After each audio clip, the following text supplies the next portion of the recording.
if I walk over there and sit next to Mr. Johnson and carry my phone, does Google know that I was sitting here and then I moved over there? You're welcome anytime, Judge. Yes or no? I genuinely don't know without knowing I'm what shocked services. you don't know.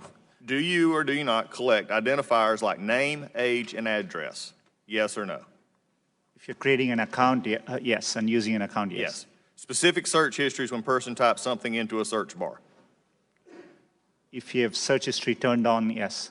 Device identifiers like IP address or IMEI. Depending on the situation, we could be collecting it, yes. GPS signals, Wi-Fi signals, Bluetooth beacons. Would depend on the specifics, but there may be situations, yes. GPS, yes. Yes, if you have And location. voice and conversations when using Google Voice products. We give an option to turn on or off. And But if a person didn't know it, voice and conversations when using Google Voice products. Yes. We only record when they initiated with OK Google and then say the terms after.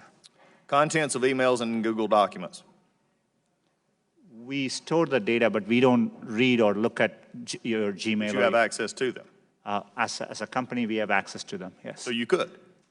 Saying you don't or don't. I'm not asking do you or don't. I'm saying you could, though there is a possibility. We have clear established policies on how we would do that data. And their privacy policies, speaking of that, has changed 28 times, including 8 times since January 2016. So I think the policies, and this is why I'm asking these questions. There are many things which we don't collect. For example, we don't collect, you could have a product like Google Home, we won't collect conversations unless you specifically ask us to. So you ask a question. And so we definitely are very careful and minimize the data we need to provide the service back to our users.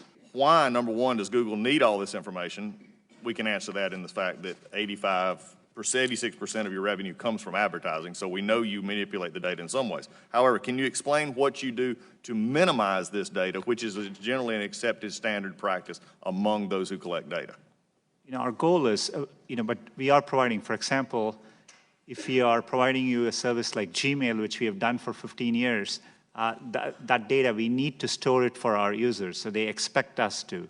So we are trying hard to match users' expectations. We don't need, our data for advertising, as I said earlier, most of it comes from just the keywords you type. And so, we need minimal data to do advertising. We give you options to turn ads personalization off.